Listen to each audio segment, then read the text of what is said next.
कृष्णा, कैसे हैं आप? आशा करता हूँ आप और आपकी फैमिली सब हेल्दी होंगे। मेरा नाम है नितिन नाथ शर्मा और असेट मैनेजमेंट अंडरस्कोर आयुर्वेदा में आपका स्वागत है। सो घबरा गए आप मार्केट वॉलेटिलिटी देख के फिर से? देखिए, ये तो नियम है, अप एंड डाउन्स मार्केट में पहले भी होते थे, आज भी हो रहे, कल भी होंगे।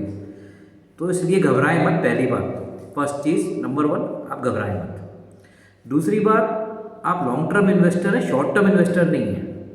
लॉन्ग टर्म का मतलब होता है 7 ईयर, 10 ईयर, 15 ईयर, 20 ईयर्स। भाई, आपको अभी फंड्स की ज़रूरत नहीं है। आपको ज़रूरत है 10 साल बाद, 15 साल बाद, जब आपके बच्चे बड़े होंगे तब आपको सबसे ज़्यादा ज़रूरत होगी उनकी हायर एजुकेशन के लिए, उनकी शादी के लिए, और तीसरी हमारे रिटायरमेंट के लिए। तो रिटायर आप अभी तो नहीं हो रहे, तो 1-2 साल में आप क्यों घबरा जाते हैं? और भाई, म्यूचुअल फंड और एसआईपी तो लॉन्ग टर्म के लिए होती है। लॉन्ग टर्म मतलब लॉन्ग टर्म।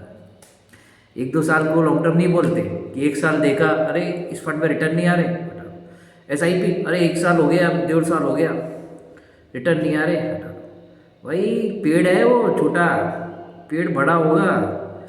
ये जो अप एंड डाउन से जो मार्केट में वोलेटिलिटी, अनसर्टेनिटी जो आती है, इसी से ही तो बचाना उस पेड़ को। उसको लगातार खाद देना है, पानी देना है। जब मार्केट गिरे तो और पैसा आपको बढ़ाना है, कम नहीं करना, बंद नहीं करना। घबराए नहीं। स्मॉल कैप जो होते हैं सबसे हाई रिस्की वाले फंड होते हैं। तो स्मॉल कैप के लिए तो 10 साल आपको देने ही हैं, 10 ईयर्स।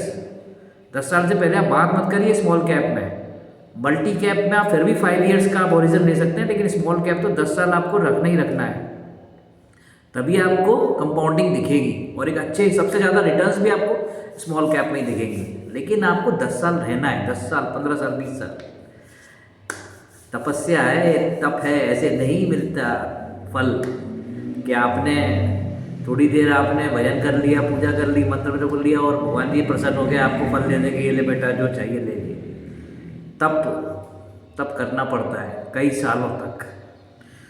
तो एसआईपी है, लंबे समय तक चलाइए, कम से कम 7 साल नहीं तो कम से कम 5 साल तो चलाइए। 5 साल, 7 साल, 10 साल, 15 साल, 20 साल, ये अपना गोल डिसाइड कीजिए कि आपको फंड्स की कब ज़रूरत है। और घबराए नहीं मार्केट देख के। जिनका बड़ा पोर्टफोलियो है उनसे मैं यही कहूँगा, पहले भी मैंने बोला है और एक कोई नई बात नहीं बोल रहा हूँ, असेट एलोकेशन बना के रखिए अपने पोर्टफोलियो में। असेट एलोकेशन का मतलब ये होता है कि equity, liquid, debt, multi asset, balance, silver, gold. तो सिल्वर, गोल्ड मल्टी एसेट में आ जाता है, ठीक है ना।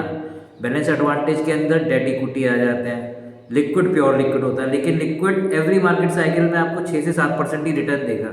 जब मार्केट चल रहे होते हैं तो आपको लिक्विड फंड भी खराब लगने लगते हैं। तो आप कहते हो अरे लिक्विड रख रखा है बिना बात में, इसका क्या काम है। जब मार्केट गिरता है, जब इमरजेंसी होती है, तब लिक्विड फंड्स हमको याद आते हैं। तो इसीलिए लिक्विड फंड ज़रूरी है, इमरजेंसी में काम आते हैं। तो लिक्विड रहना ज़रूरी है।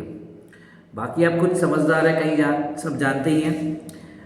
रही बात FII DII की बात करें, लोग बाग आपको टीवी आपको डराता है, टीवी आप ज़्यादा देखते हैं, टीवी डराता है, तो टीवी से मत डरिए बिल्कुल भी। FII DII का अगर डेटा देखेंगे तो अपना प्रॉफिट बुक करते हैं।